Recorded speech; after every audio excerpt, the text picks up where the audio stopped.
Hello dear students, here the question is oxidation number of carbon in carbon suboxide is। बेटा एक यहाँ पर compound दिया हुआ है कार्बन सबऑक्साइड जिसका फॉर्मूला होता है C3O2 और हमें कार्बन सबऑक्साइड में कार्बन का ऑक्सीडेशन नंबर फाइंड आउट करना है। ठीक है, तो चलिए दोनों मेथड है, हम जो नॉर्मल मेथड है उससे भी फाइंड आउट कर लेते हैं और स्ट्रक्चर से भी फाइंड आउट कर लेंगे। तो चलिए सबसे पहले जो जनरल मेथड उससे फाइंड करते हैं। C3O2 हमारे पास कंपाउंड है, इसका नाम है कार्बन सबऑक्साइड।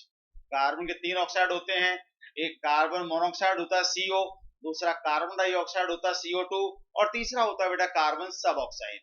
ठीक है, तो क्या करेंगे, कार्बन का निकालना है, एक कार्बन का 1x तो तीन कार्बन का 3x, तो बेटा 3x और ऑक्सीजन का कितना लेंगे आप, एक ऑक्सीजन का -2 होता है तो 3x प्लस ये हो जाएगा बेटा -2 इंटू 2 और इन सब का सम कितना होगा बेटा, जितना इस पर चार्ज है, 0 चार्ज है। ओके, सो 3x प्लस और माइनस क्या हो जाएगा, माइनस ये हो जाएगा 4 इक्वल टू 0।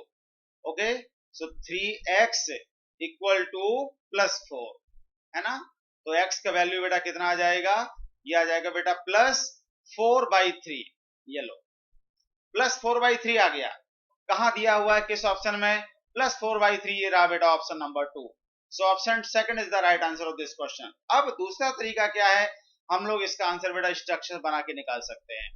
तो कार्बन सबऑक्साइड की स्ट्रक्चर बेटा ये होती है O double bond C double bond C double bond C, तीन कार्बन हो गए और एक ऑक्सीजन फिर से, ये बेटा स्ट्रक्चर होती है इसकी, तीन कार्बन और दो ऑक्सीजन लेफ्ट में राइट में, सब डबल बॉन्ड से आपस में बॉन्डेड है। अब ध्यान देना, लेफ्ट वाला जो कार्बन है ये ऑक्सीजन से जुड़ा हुआ है, तो लेफ्ट वाले कार्बन पर +2 यूनिट चार्ज होता है।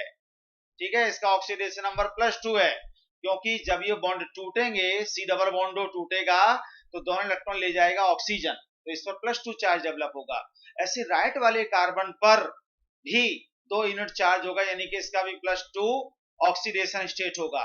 ठीक है, और जो बीच वाला कार्बन है, ध्यान देना, इस ये बॉन्ड जब टूटेगा तो किसी कार्बन पर कोई चार्ज नहीं आने वाला, क्योंकि कार्बन ही तो लेफ्ट में है, कार्बन ही राइट में है, इसलिए जब ये बॉन्ड टूटेंगे तो किसी कार्बन पर कोई चार्ज नहीं आएगा, इलेक्ट्रोनेगेटिविटी बराबर है, इसलिए बीच वाले कार्बन का ऑक्सीडेशन नंबर 0।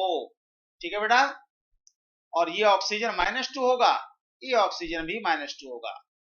आप सबका चेक कर लो कितना हुआ टोटल, आप देखो प्लस के 2 प्लस के 2 प्लस के 4 हो गए, माइनस के 2 माइनस के 2 माइनस के 4 हो गए और 0 हो गया, टोटल चार्ज 0। अब देखो एवरेज ऑक्सीडेशन स्टेट यहाँ पर कितना आएगा, एवरेज ऑक्सीडेशन स्टेट, तो ऑक्सीडेशन नंबर ऑफ कार्बन, और वो भी कौन सा, एवरेज निकालना है, oxidation number of carbon is equal to +2 +0 +2। ठीक है ना, तीन कार्बन है ना, डिवाइड बाई 3, तो बेटा कितना आएगा, ये +4/3 आ जाएगा। तो ये जो है आया है +4/3, ये क्या है बेटा, ये एवरेज ऑक्सीडेशन स्टेट है। अगर वो इंडिविजुअल पूछे आपसे कि सेंट्रल कार्बन का, कार्बन सबऑक्साइड में सेंट्रल कार्बन का ऑक्सीडेशन नंबर क्या है, तो बेटा आंसर होगा 0। ठीक है, लेफ्ट वाले कार्बन का, राइट वाले कार्बन का ऑक्सीडेशन नंबर क्या है, तो बेटा आंसर होगा +2। या एवरेज ऑक्सीडेशन स्टेट जो है वो आएगा +4/3। ठीक है, तो जैसा ऑप्शन है उसके अकॉर्डिंग आंसर हमारा क्या होगा, option number second. Hope you understand this explanation, thank you very much.